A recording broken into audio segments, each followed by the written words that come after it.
Welcome back to Out of Left Field. You can find us on SoundCloud, Twitter, Patreon, and for our legacy listeners, YouTube. So today we're going to be talking about the final NDP leadership debate that was just done today in Vancouver. Voting begins within the next week or so for who's going to replace Thomas Mulcair as the leader of the New Democratic Party. And we're going to drink some cheap wine and talk about that a little bit. Yep. It's, like you said, it's the last debate, last chance anyone got to see what their respective candidates had to say, all that sort of stuff. And it was a pretty, like most of them, it's been kind of a run-of-the-mill debate, like not a lot of surprises. But there were some interesting things that were discussed and some decent questions that were asked. I am, of course, still rooting for Niki Ashton. I have been since the very beginning of the campaign. For far too long, we have been told progressive politics and popular support do not go hand in hand. My message today is that progressive politics is key to building a movement with broad support. I was rooting for Niki Ashton during the last leadership race years ago, so I'm hoping she can win. At the moment, what do you think? I mean, personally, it kind of, to me, seems like Charlie Angus and Jagmeet Singh are probably the two front runners right now. That's just the feeling I get, but it's hard to quantify that. Yeah, with both of them getting the lion's share of endorsements and things like that. Under normal circumstances, I would say, yeah, that's the obvious answer, except that, I think I had basically the same feeling at the convention that Mulcair got kicked out in Edmonton. What do you mean? Just the sense of Mulcair is receiving all of these endorsements to remain as leader with a couple of exceptions. It seems every single leader in the party of any kind is just endorsing Mulcair. And so it seemed reasonable and even just plausible just to say there's going to be a bit of an upset, but nothing's probably going to happen. He's probably just going to stay in. And it seems like a lot of that, I kind of feel the same way now, where I can look at all these endorsements and say normally this would just mean that Jagmeet or Charlie Angus has just got it in the bag and nothing really is going to happen. But I have no idea.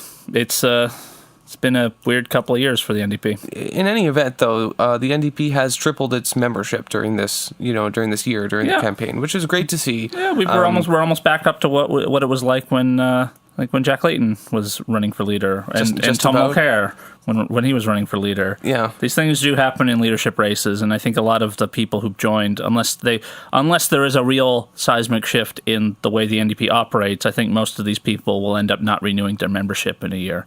Well, especially if their candidate of choice doesn't win, Well, even then, because, if your goal was to elect this person candidate and you did that and there's nothing else to do, why renew?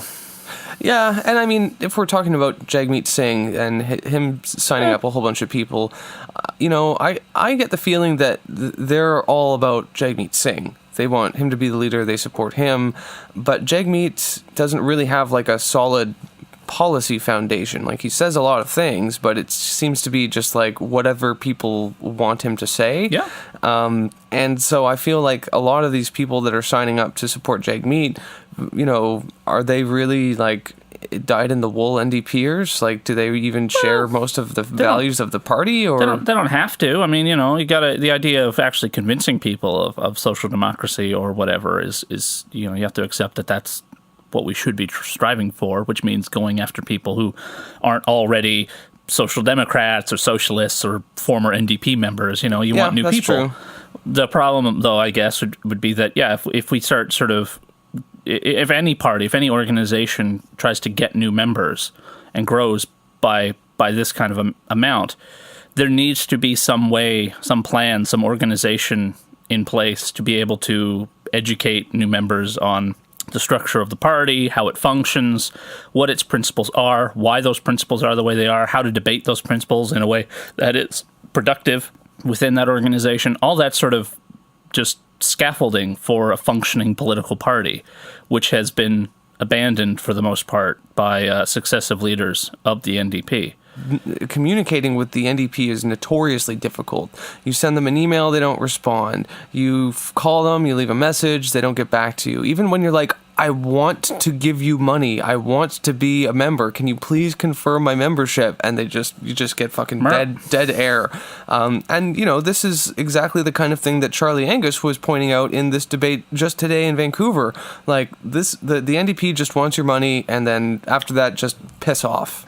How's that going to affect Moose Jaw? What we need to do is democratize our base. And this is the work that we've been doing, about talking with people, of making sure that we're building the grassroots teams across the country, because we need something that's solid, that will be there in 2 and 3 and 4 years from now. Well, that's it. Yeah, and I guess all I'd say is, regardless of who becomes leader, my concern would be the same for all of them, which is that, if they don't find a way to address that directly, those new members, the new supporters or old members who've rejoined, will just leave again. Well, just their membership will lapse. Because this is the question, why should I be a member of the NDP? Yeah. Right now, there's a very clear answer to that: to vote for the leader. That's great. That's why people are joining. That's because you have a clear and simple, straightforward reason to be a member of the NDP. That's why I rejoined. Yeah. And so when this race ends, what replaces that? What purpose is there to being? What can I do as an NDPer that I couldn't just do as not an NDPer? Yeah, and this is one thing that both Niki Ashton and Charlie Angus have made part of their platforms is, like, we need to get the grassroots involved in the NDP again. With Charlie Angus, it's more that we need to be organizing in places like Moose Jaw and other small towns.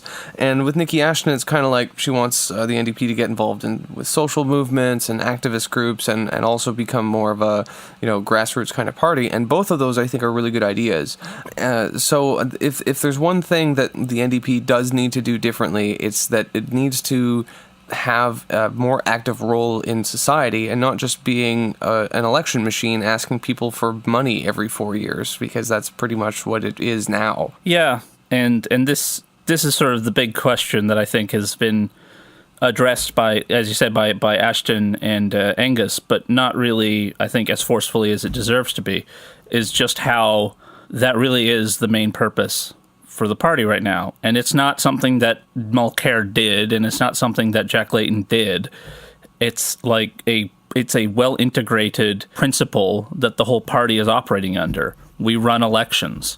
That's it. That's what we do. That's our job. That's our purpose. We are an organization that structures itself in order to run elections. Not necessarily win them, obviously. Well, we scraped by the skin of our teeth in BC here. Yeah, barely. Yeah. I don't think you could do any worse and still be able to claim you won. Yeah. So there have been quite a lot of endorsements from sitting MPs, MLAs, unions across the country for different candidates. And the bulk of them are endorsing Jagmeet Singh. Yeah. Jagmeet Singh seems to be for lack of a better term, the establishment candidate. He calls himself the growth candidate, the attracting new members, getting a lot of endorsements. But I think that the fact that he's gotten more endorsements than any other leadership contender is kind of a red flag in the sense that this is the establishment wing of the party who just destroyed our chances at forming government during the last election and totally let everybody down. Those people are the ones that are rallying behind Jagmeet Singh. Yeah, well, the Brian Tops of the world who still think that their opinion is relevant and all of this sort of stuff. Who's that guy? He was the campaign manager for Mulcair.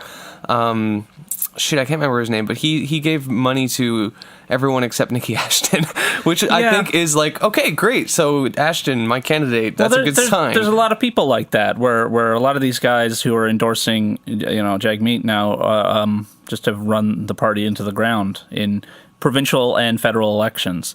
Which, I don't know, I guess this is, they think this one will work, this candidate will work, this strategy will work. The fact that Jagmeet's major selling point, his major, his one undeniable principled goal is to grow the party membership.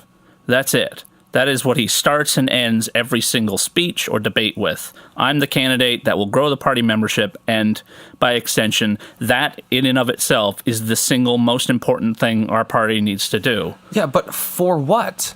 I mean, what? Well, yeah, that's where that I'm like, well, okay, to win, okay, why? I mean, so we can be bigger than we were before. I mean, we'll get into power, and if we get into power, more people will want to join the party, right? And then we'll be bigger. Yeah, and we'll have an easier time staying in power. Yeah, it's like this circular logic. Well, sure, and I think everything else is sort of feeds back into this. So all of the weird waffling on certain policies or principles, or like, do I believe in universal services, or do I want means testing? Do I think free education is a good idea, or is it something we can't afford? The only question that ever needs to be answered is, what statement will grow the party? Yeah. Yeah. And that's it. Yeah. And that's the weather vane that his whole campaign has been run by. Yeah. As soon as he has realized that certain positions that he's taken in the past or present are unpopular, then he just changes it and pretends like he never said otherwise. And, I actually thought, for somebody that is all, claims to be all about love and courage, he was being kind of a jerk to Charlie Angus, I thought. 30-second follow-up. Clearly you can't hear what I'm saying. I'm saying I'm not changing, I'm enhancing the program. Hansing has put up his 30-second card. First of all, you don't understand the position whatsoever. I don't think you understand the issue here.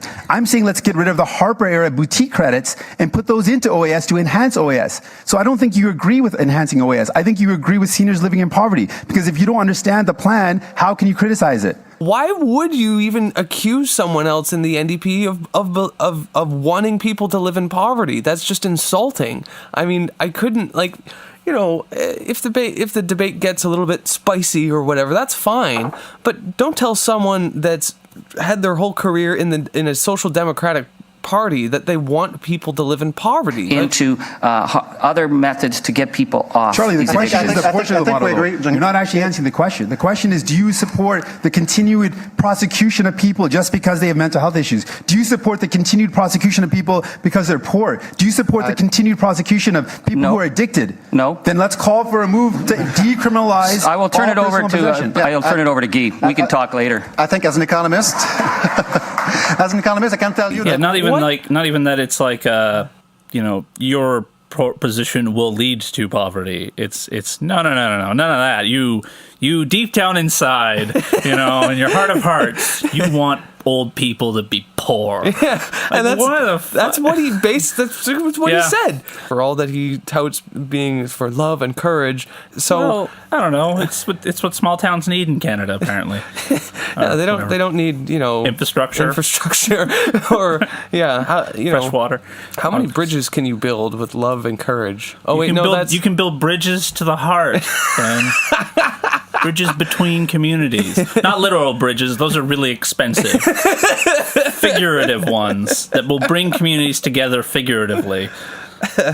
Yeah, and well, for all I'm ragging on Jagmeet, and will continue to rag on Jagmeet, he did handle that foaming at the mouth racist asshole lady I saw at his campaign. That on YouTube. Yeah, oh my god! I just like. Holy shit! I think he should. Well, what he did say and all of that was very nice to someone who, for all we know, is just completely rattled in the head.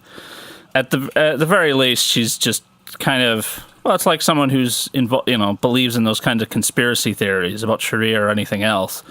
It just is such a warped worldview that I don't even consider it to be a matter of like a debate to be had with someone. It's just there's like a very knotted up set of ideas that are just impossible to untangle and impossible to really understand. Yeah, and there's just this constant like red alarm, Sharia's coming to your doorstep. I think he really should have said, "I'm a Sikh, you fucking idiot." That would have been. I would have loved that. Now, like I said, what he did say was good and much nicer and better at diffusing the situation.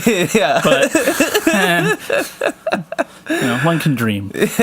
But nevertheless, I gotta hand it to him for being at least, handling it with grace to some extent. He was civil. Yes, I certainly would not have been. I don't know what I would have said, but I would not have said anything that civil. No, certainly not.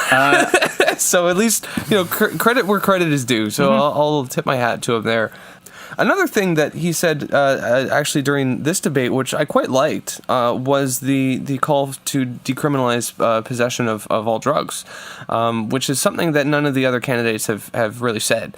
I know Niki Ashton was definitely in support of the safe injection sites and addressing the fentanyl opioid crisis, which is a fucking scourge, but Singer actually had a pretty decent policy suggestion there, which I think is probably the one single original policy idea that he's had, and I do like that idea. So I got a prop to him for that too. That one is good. He's probably had other original ideas. I just can't think of any right now. Yeah, well, but to be fair, this is politics. I mean, if anyone comes up with a good idea, it's not long before everyone's come up with it too. Sure. One thing I really like, I just want to shout out to Niki Ashton here and how she's been really aggressively criticized. There's NAFTA renegotiations right now, and she's saying, we need to get rid of Chapter 11. This is a fucking travesty. The kinds of values we need to stand up for are workers' rights, our communities, our sovereignty. We need to get rid of Chapter 11 that allows corporations to sue Canadian governments. We also need to stand up for much bolder environmental rights, recognizing the threat of climate change. But what I would say finally is the recognition that trade deals, including NAFTA, have sold us out. Allowing foreign companies to sue the government of Canada based on actual or perceived threats to their bottom line and profits based on certain laws that the government passes. And these have also been done in secret courts behind. So it's the absolute antithesis to democracy and to just basic fucking transparency and accountability insofar as the dealings with our government are concerned and through international trade. And so Niki has been really aggressively coming out against Chapter 11 saying that we need to get this repealed. And I think that's awesome. I totally support her for her aggressive stance on this. And that's something that I haven't really noticed any of the other candidates taking issue with. Yeah, no, I mean, they've all brought up, I know Guy Caron brought up how trade agreements should work in the future as far as enforcing and promoting workers' rights in other countries. Labor standards and stuff, yeah. That sort of thing. That's the only stuff I've heard from many of them about specifically trade at all. For the most part, it's just been NAFTA is bad, sort of, and we need it to be better somehow. Another thing I really liked that I think Niki Ashton's, for me, the shining moment for her in this debate was when they asked the obligatory "How are we different than the Liberals?" question, which is asked every time. Well, it's asked just to individuals. If you ever go door to door, you'll get asked that question. Yeah, but I mean, just the fact that this question has to be asked at all, I think, is problematic, particularly during a leadership debate. Well, it's irritating. Yeah, but I mean, to be fair, it does have to be asked, especially when quite often people don't give very good answers to that question. Well, and today was a perfect example of that. The first question is, what is the fundamental difference between Liberals and the New Democrats? And Mr. Angus, you're up first. You have 15 seconds. Well, I think many Liberal people share many of our values, and I think we have to always be reaching out to bring them over. The difference is following through. We mean what we say, and we say what we mean. Basically, when you are going to elect an NDP government, you'll get the results. We have the courage to follow through with our principles. For us, we seek power for the purpose of implementing our values and our principles to build a more just and inclusive Canada. Liberals make promises in the pursuit simply of power. That's the key difference. Ms. Ashton? Well, I would say principles. And yes, no question, a number of folks that voted for Justin Trudeau feel strongly about the work we do as New Democrats and support our work. But what people have seen over the last couple of years is that while Justin Trudeau talks a progressive talk, he's broken so many promises. No, we're just honest. Yeah, we just do what we say we're going to do. It's really?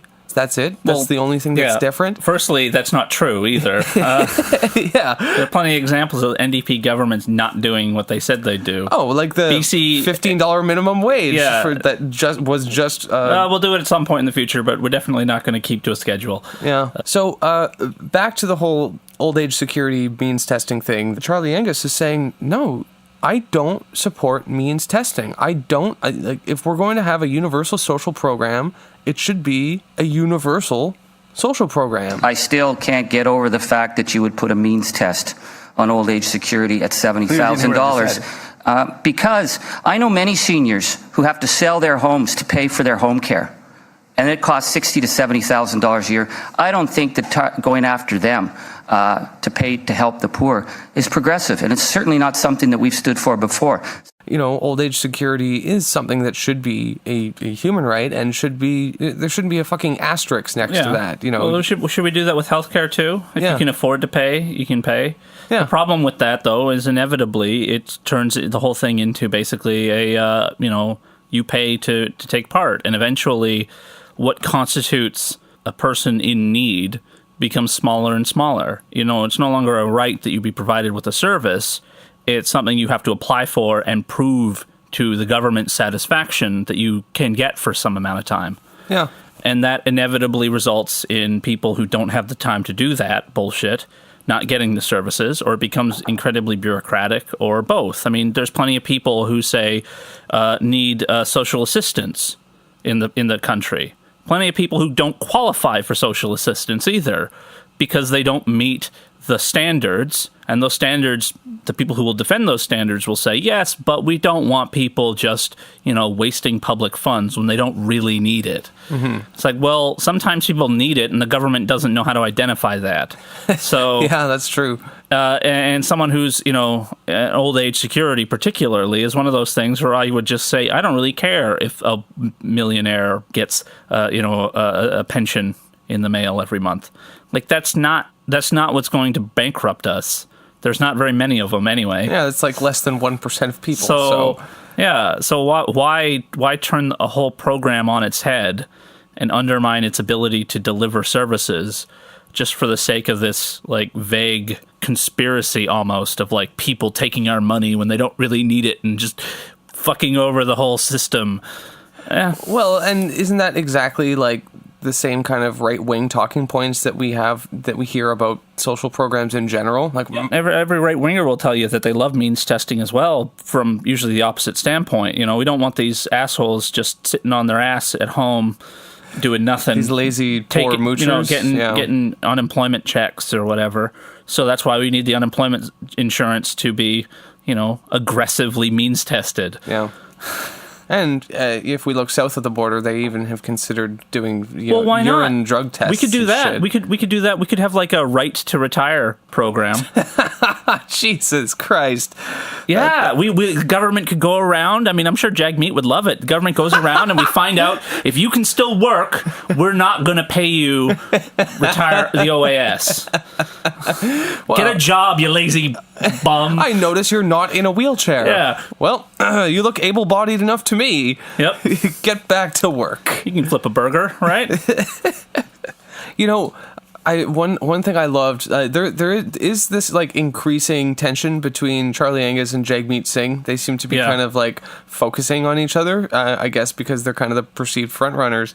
And I loved it when Charlie snuck in a nice little insult jab to Jagmeet, where he said something like, "Selfies won't win us elections." It's like, Now, come on, be fair. We don't know who he was talking about. No one was mentioned by name. That was the best part of it, is that everybody knew exactly who he meant. Yeah, well, I don't know. Maybe Jagmeet can photobomb some weddings or something. Hey, he's got a few days left. Sure. So the other two leadership contestants that previously dropped out, Pat Strogan and Peter Julian, came out and finally made their endorsements. Both of them kind of surprised me. A lot. Peter Julian endorsed Jagmeet, which I was really surprised by, because I mean Peter Julian was coming out in favor of free post-secondary education.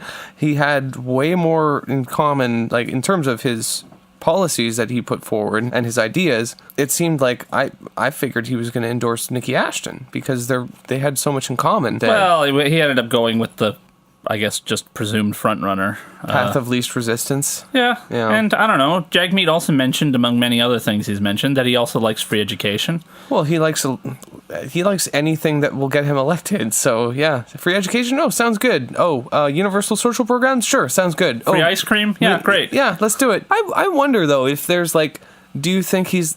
I don't want to be like a conspiracy theorist here or anything, but do you think there's like a secret side to Jagmeet that he'll like reveal once he gains the Are you leadership. asking me if do I think Jagmeet Singh has some kind of depth to him? That is what I'm asking. That is no, I don't think so. Yeah, come to think of it, I don't think so either. But I think he really is the person he plays on TV. yeah, Wants people to be happy and wants the world to work, and that's it.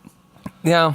And on the other hand, Pat Strogan endorsed Charlie Angus. I don't know if Pat Strogan's endorsement is a asset or a liability, but Well, the fact that Charlie Angus hasn't really played it up very much seems to be an answer all its own. well, I don't think it'll make whether it's a liability or an asset. I don't think it'll make much of a difference either All way. the Strogan supporters out there. I think he burned that bridge to the ground already. Yeah, there's no bridge left there. I'm surprised he even. I like the funny thing is like I completely forgot about him, and I don't think anybody assumed he was going to endorse anyone at all. He was just done. Yeah, I thought so. He was just like, "Fuck you guys, I'm going home." And then he just shows up and he's like, "Oh, and I'm endorsing Charlie Angus. He'll be a great leader for this great party that I hate." Maybe he thinks Charlie Angus is the worst candidate. Yeah, maybe. Fuck the NDP. I'm going to blow it up from the inside somehow. I met this woman once, and this girl, this man that I met at a bar once, and other folksy anecdotes by Charlie Angus. He should make a CD titled that. One thing I thought Ashton was really on point with asking for him to clarify his position on Kinder Morgan today. I'm proud of the vision that our campaign has put forward on economic justice as well as environmental justice. We must respect Indigenous rights, the environment, and look to protect and create good jobs. That's why I've come forward with a clear position against pipelines like Kinder Morgan and for a job creation strategy that is tied to federal investments in a green transition. What is your position on Kinder Morgan? Because so far he's pretty much been the only candidate that hasn't come out, unequivocally against it. Well, Jagmeet was like totally on the fence and wishy-washy about it until he realized that... Yeah, but that was the early Jagmeet. The old Jagmeet. Yeah, the old Jagmeet. But yeah, I mean, Niki Ashton was like, can you clarify are you against the pipeline? And Charlie Angus's answer was, I thought it was telling. He said, well, I spoke with Rachel Notley and we need to diversify Alberta's economy. Did you talk with John Horgan? He'll tell you something different. Yeah. So he didn't come out against it. And I think that Charlie Angus, if I'm going to be critical about him for a sec, other than his reliance on folksy anecdotes, is that's a red flag for me. For me, Charlie Angus is probably my number 2. When I get my ballot in the mail, Niki Ashton's going to be number 1, Charlie Angus number 2, Guy Caron number 3, and I think I might just leave the last one blank. Why? Because that would make any difference? It wouldn't, but as a symbolic gesture. So when someone's counting your ballot, they'll be like, "Oh, it wasn't filled out properly." Oh well. No, but I mean, Charlie Angus did. He did give. He did not come out against the pipeline, and he didn't say I support Kinder Morgan pipeline or anything like that. But of course he wouldn't. But I think pipelines are great. in his omission of what he didn't say, he sort of implied that he said he talked to Rachel Notley, and it's like, well, okay, what did she tell you to do? Why are you being coy about something and also really transparent at the same time? Why not just say, I think this particular pipeline is a good idea and I think it should be built? Yeah, well, because he would lose. No, he wouldn't lose. if he said that. That's basically what he's saying, in many more words and a lot less clearly. Yeah, but this way he can sort of, backpedal later, yeah. Oh, I know, the Huffington Post. They've published a few pieces recently that have been like really critical of Niki Ashton, and they're kind of shit garbage article. Like one of them started with Elbowgate. Like, oh my god. Okay. Really? Elbowgate. Sure. Was it dumb? Sure. Was it pointless? Sure. Yep. Was it?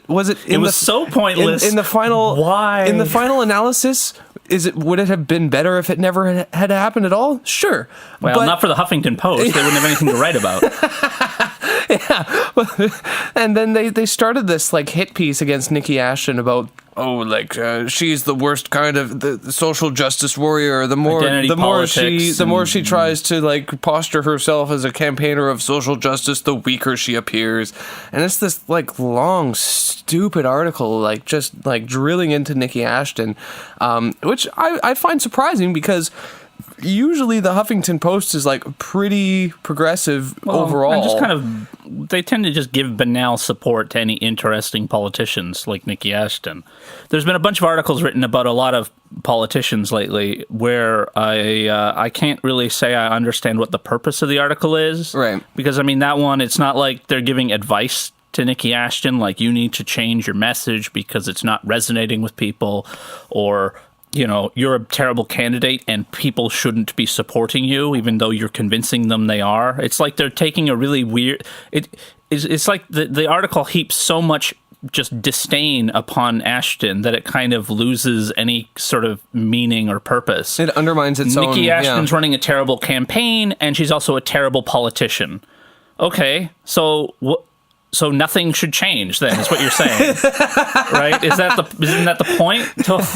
Yeah. No, I mean, the article was written clearly by someone with a fucking axe to grind against Niki Ashton, because there really wasn't much purpose.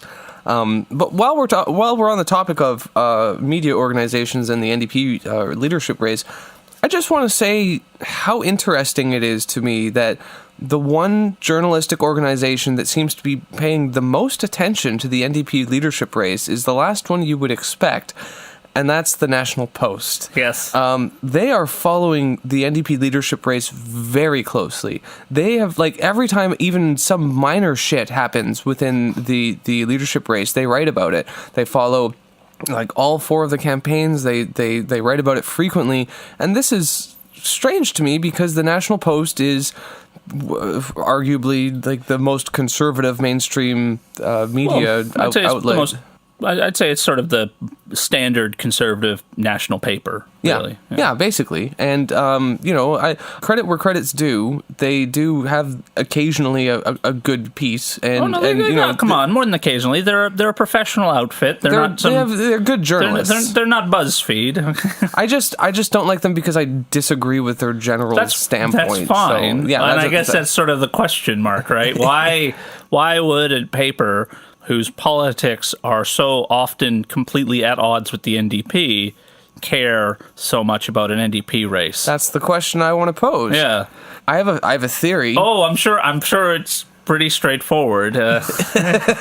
Well, I think that the National Post and the conservative forces that sort of surround it are curious as to what us crazy communists in the NDP are getting up to. And I think they're hoping that the leadership and membership of the NDP considers their position in society, considers the National Post position in discourse to sort of justify the advice that they're going to be giving to the party. Which is to just disband? Well, not yet. We'll move in that direction. For now, it's just to, support the most conservative aspects of each of the candidates, basically.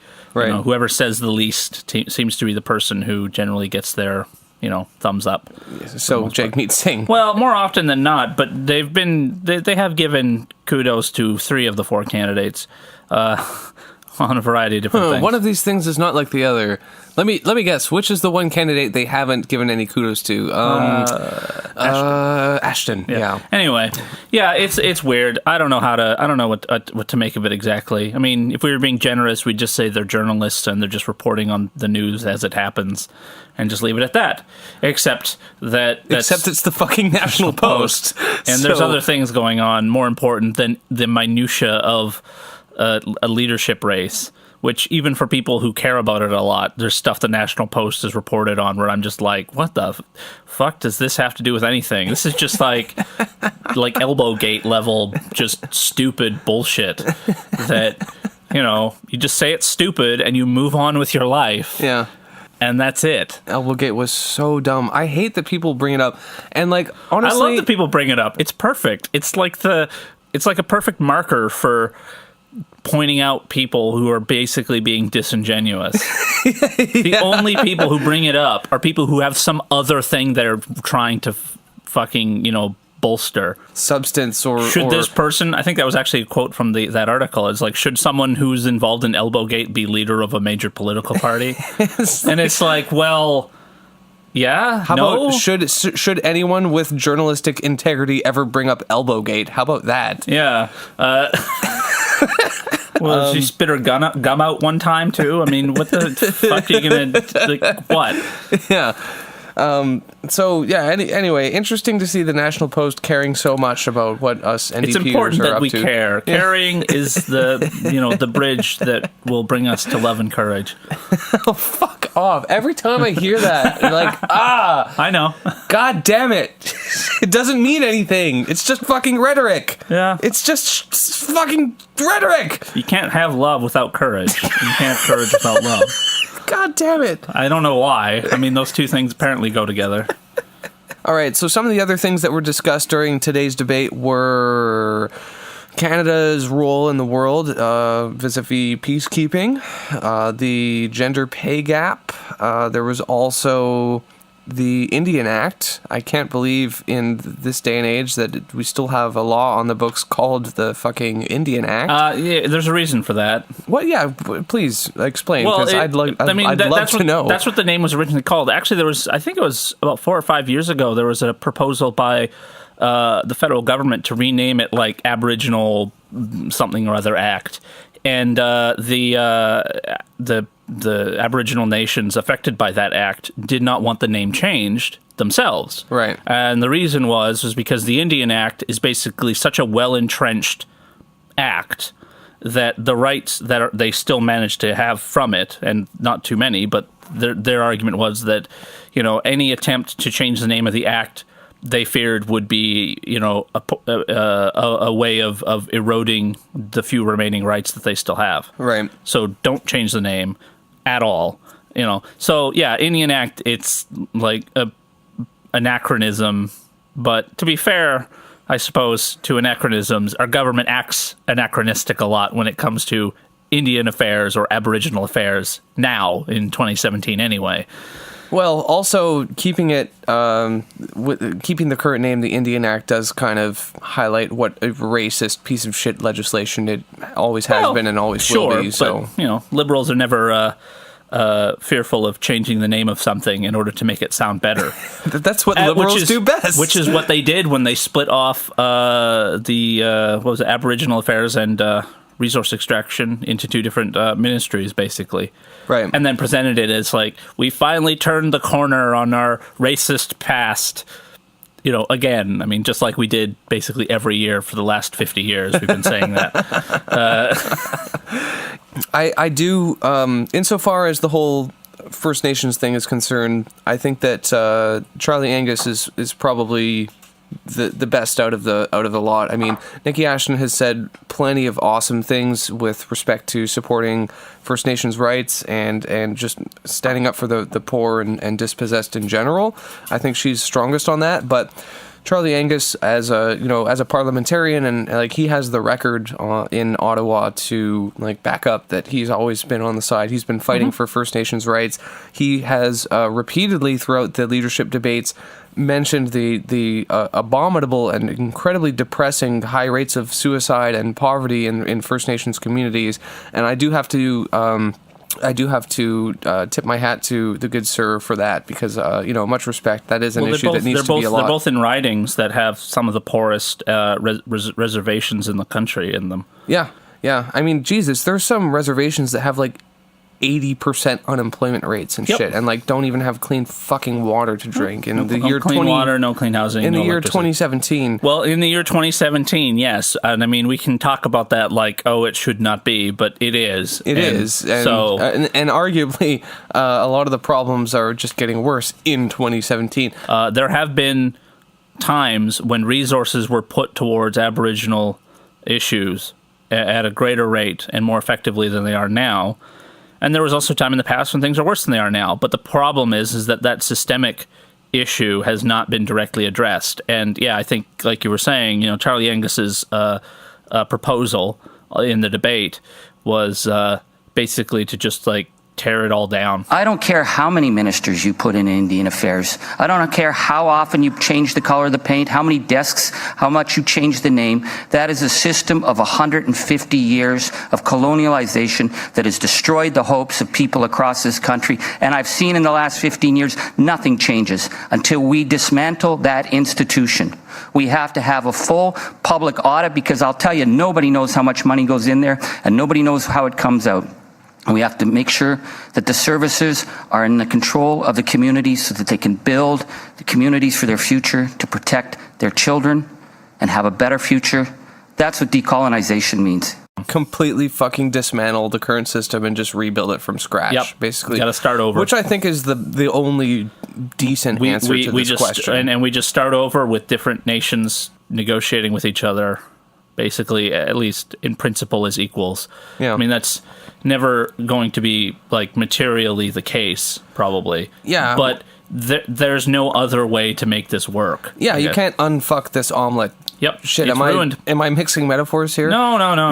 And I guess the Liberals would just say, well, sure, it got dropped on the floor, but what you need to do is you just need to add more ingredients to it until eventually the omelet becomes good again. You know? Even though it's still on the floor. Yeah, it's like, well, but yeah, I think his proposal was, audacious to say the least.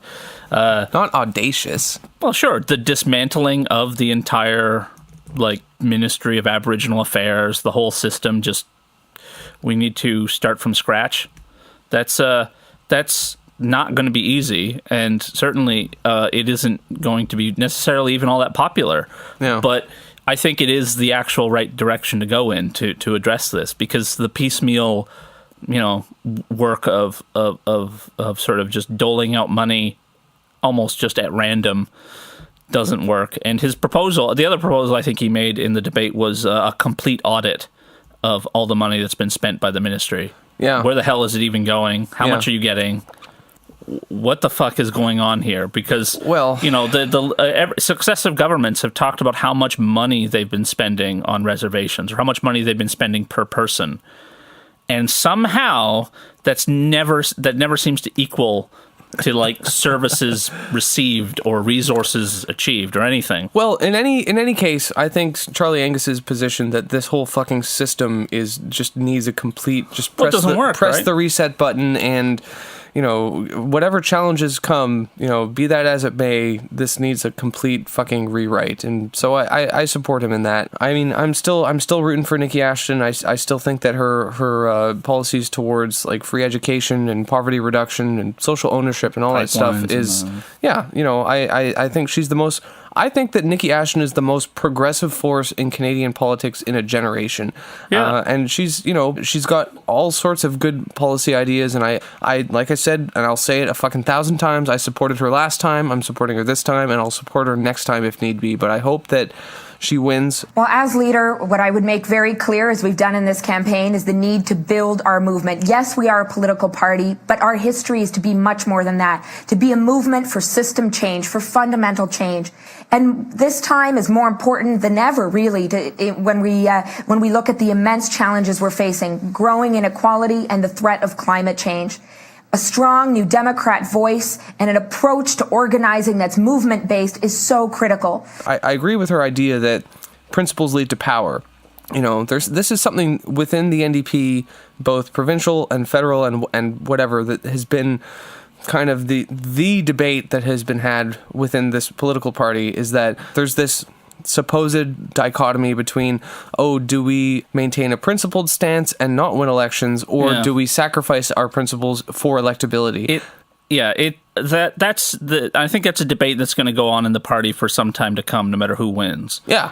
And yet, I would say to anybody who suggests, we need to win elections first. I mean, our principles don't need to necessarily be sacrificed, but we do need to be focused on winning first and foremost. Is that the public knows this debate as well as we do. They know that we're a party grappling with the question of, do we remain principled or do we try to get people's votes? And every time we've sort of abandoned our principles, we haven't made ourselves more electable. We've made ourselves look like hypocrites. Yeah. And people remember that. And people go, oh, the NDP, they don't really mean what they say. They don't walk the walk because they don't, and because they care about getting elected. And particularly in a party where often the debate is over things where you can have a room full of people who all say, you know, oh, I'm a socialist and we're all socialists. And then you get to the point of, okay, how do we say that in an election? They go, well, let's not. Let's, you know, people won't like us if we say, like, well, this MLA is a socialist and we believe in these things and blah, blah, blah, blah, blah. And we're all a bunch of crazy weirdos. But conversely, people know that. People are aware that we're not just the Liberal Party, and that's why they don't want to vote for us, because we keep saying we are. Yeah. Like they had to ask that question during the debate. You know, if you're going to vote for Liberals, you vote for the Liberals, right? You know, that's just what keeps happening. Yeah, but Canada doesn't need two Liberal parties. No, it doesn't even need one. And Niki... Zing! So, but what I was going to say was that Niki Ashton's position is principles lead to power. Yeah. You know, you have a whole fucking legion of people out there, millions of people that don't vote. You have people that think politics is stupid and boring and it doesn't matter to them. They feel alienated by the political process. I mean, we have voter turnout rates that are what, like 60, 70%, something like, if that. Well, we don't hit 70, but yeah, around 60. Yeah, in the mid 60s, and so that's like 35% of people that just don't feel inspired enough by politics to even just go fucking vote. 30 some percent of not registered voters, but like just people of voting age. That don't vote. And yeah, that's the I mean, what is the single most common, most often heard, criticism of politicians? It's not that you're a bunch of socialists and you're crazy, although people will say that. It's not that you want to secretly implement Sharia law. Although people do say that too. It's that all politicians are the same. And it doesn't matter who I vote for. You're a politician. Nah, I don't fucking care. You just want my vote. You just want my money. Yeah. And so that's why I think Niki Ashton's approach is the fucking winning solution here, because you need to give those 35% of people that don't show up on election day a reason to vote. Like, I think that Niki Ashton is really the in my mind at least, is the political figure in the NDP and in Canada right now that can unite the left. If you can't make progress without stepping on somebody's toes, right? Well, you can't make progress without pissing off the National Post, right? Exactly. I do agree with you to some extent that I think in her campaign we have a candidate that is potentially a figure for uniting the left more than just any particular issue-based or organizational-based leadership campaign. The other races do seem to be much more focused on, well, in the case of Guy Caron, he wants UBI. Yeah. Jagmeet Singh wants to make the party bigger. And Charlie Angus wants to send the leadership of the party off to Moose Jaw. Yeah. And those are all good things. Each one of them. I would like if each one of those things happened. Yeah. But I agree with you. Niki Ashton's campaign seems to have much more of a broader appeal to activists and leftists. There's one other thing I wanted to mention.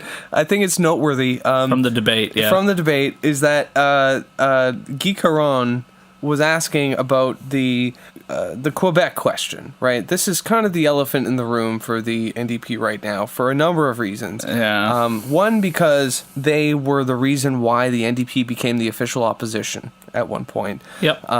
Because, like, out of the blue almost, Quebec just rallied behind the NDP, and like half of our fucking seats came from there. This time around, the Quebec seems a little bit more lukewarm towards the NDP, and there hasn't been a lot of interest in the leadership race. And so the Quebec question is a specter is haunting the NDP, yeah. The specter of Quebec.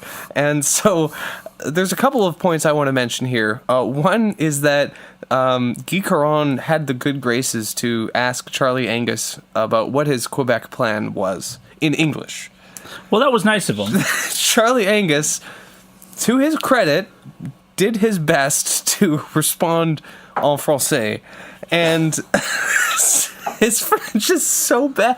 I don't even... You mean en francophone, right?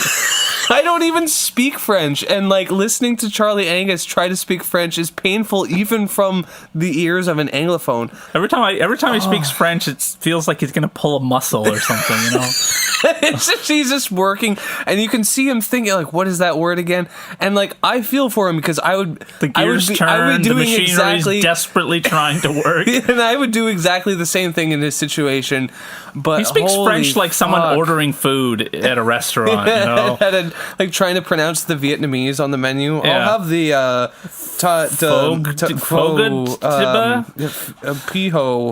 pihu. So the Quebec question is of, I think, utmost importance for the NDP right now.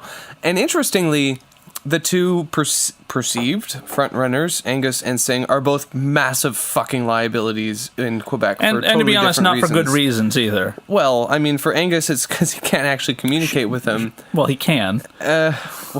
What, through like children's coloring books in French? Basically, sure. If that's what it takes to have a social democrat in power, if we need to use children's coloring books to explain our policies, then that's just what we'll do. I don't care. If he came to Victoria and explained it to me in halting, confused English, honestly, I wouldn't care if the politics were pretty good. If the ideas are sound, sure. Yeah. And in the case of Jagmeet Singh, well, there's a lot of racist bullshit going on in Quebec, racist bullshit. Yeah, and I actually read there's a poll done recently about province by province. Would you support, say, a female leader of a party? Would you support a party with a black leader, a homosexual leader, and so on and so on? And for the most part, people didn't really have many problems with any of these questions. Like, yeah, sure, if they're transgendered, sure. If they're Jewish, if they're Christian, evangelical, whatever. Yeah, I mean, as long as their policies are good. But there was like two noticeable blips on this, and both of them were in Quebec. All three of them were in Quebec. One of them was like, would you support a leader who is not bilingual? So 30% of people in Quebec said yes. So if someone asked me, would I consider Charlie Angus to be bilingual? I would say... He's 50% bilingual. I'd be hard-pressed to honestly answer yes to that question. And, of course, the other one was, would you support a man or a woman that wears religious head garb for office? And to nobody's surprise, only 36% of people, and I think 32% respectively in Quebec, responded positively to that. This is a big problem. I think that Quebec, for the most part, is kind of checked out of the whole NDP thing. I kind of think that was like a temporary one-night stand that they had with the NDP. I think there is a support in the province still, federally, for certain candidates. There's certainly areas. The problem, I guess, for the NDP in Quebec is a lot of it is that we're sort of a default alternative now for a lot of people. Yeah. We're not like a party you vote for because you actually wanted to. It's you hate the Bloc, you hate the Liberals, you hate the Conservatives, so you're just going to vote NDP. Yeah. You know, and that's really a lot of what happened with in the last couple elections, where the Bloc just imploded. And if you're leftists in Quebec, and there's quite a few of them, the NDP seemed like a sort of decent transition for now, assuming nothing better comes along. And then as soon as people figured, well, maybe the Liberals would be fine now, you know, they're not awful anymore, then like the support just evaporated. But to be fair, you know, we got more seats in Quebec than we've had at any time other than the big breakthrough. So it seems that a decent amount of that support has survived. Whether we're able to build on it or not will remain to be seen. The real problem I have, though, is the number of members of the NDP in Quebec, which is still incredibly low. Yeah. Well, we don't have a provincial NDP to speak of. Well, fine, but you know, when you only have like 8,000 some members in a province the size of Quebec, you're talking about like the basic building blocks of an effective electoral campaign or even just a political machine. On the one hand, it's going to be difficult for them to run an effective campaign in the province, either federally and certainly provincially. And secondly, it also means that whatever are the people who support the NDP through their votes think, it's not going to be effectively represented by the membership numbers. Because if we were to shit on Quebec in this election, if there was a candidate that was unilingual and said Quebec sucks and I hate everything about that province, that 8,000 people will not have an impact on that campaign. Yeah. They won't have an impact on this one either. Like, for all that Guy Caron might have a lot of support, and I think he does because he's from Quebec, and he also obviously has a lot of appreciation for and understanding of the province's issues. The problem for him, and problem for any campaign that's relying on that kind of support, is that it's just not there in the party organically yet. Even though, yes, we absolutely need the support. We need support in Quebec in order to form government, but we don't have a party capable of expressing a party organization in Quebec capable of sort of flexing its muscles inside the party as a whole. They're isolated and tiny and can pretty easily be ignored when the major party exists in Ontario and BC, respectively. And even, the prairies have more people than Quebec, for the most part. No matter who attracts the most new members to the party, whether it's Jagmeet Singh or Ashton or Guy Caron or Charlie Angus, I think that the NDP still needs to prove to Canadians that they're a viable alternative, right? And that voting for the NDP means something, that we are a party that can actually deliver change to Canada and can actually improve things. I think that given how rattled the party's been over the last couple of years after Tom Mulcair's surprising expulsion from leadership, I think the leadership of the party is being forced by the membership's general just disgust to move further to the left. Every single one of the candidates running in this race is more left-wing than any candidate. Any of the people who've won the leadership of the NDP that I can think of. You can say Jagmeet is a hollow vessel that's just absorbing ideas as he goes, and that may very well be all there is to it. But he is being forced to adopt more and more left-wing positions because of the situation the party's in. He doesn't necessarily, he's not against pipelines because he has a really principled reason for being against pipelines. He's against it because he knows that that's what the party wants, and he will not get a hearing unless he can sort of offer those kinds of political goals, essentially. Yes, and one could argue that this is a good thing, that if Jagmeet Singh is just a vacuous liberal that will say whatever people want him to say, that, well, maybe insofar as that is concerned, that maybe he will actually represent the party better because he will just say what the party wants him to say. The party membership, that is, not the party brass. Well, that's where the problem comes in. But I mean, I guess I would say the risk of the party brass sort of co-opting the principles of any of the people who might become leader it's a risk that all of them have. They're all going to be in a situation where once you become leader, you're going to be isolated from the membership. And there's nothing that really protects anyone against that, really. Principles help, but, at the end of the day, plenty of people with great principles have been blocked from doing what they want by a party apparatus that is hostile towards their goals. Yeah. And it takes a protracted conflict to even attempt to resolve that. Yeah, and there's two leadership contestants right now that want to change that, and that's Niki Ashton and Charlie Angus. Yeah, and I think both of them will be, particularly Charlie Angus will probably be bashing his head against the party structure, and it may be really hard to change. And this is the potential that any of them might find themselves in, that it might just be too difficult, and there are going to be more important things to do for now. It's a couple of years from now, we're going to be running there's going to be another federal election. Isn't it more important that we, put on our best foot forward? We don't do a bunch of internal infighting during that period. I mean, that's going to be the kind of arguments that the party brass is going to be making to whoever the leader is. Yeah.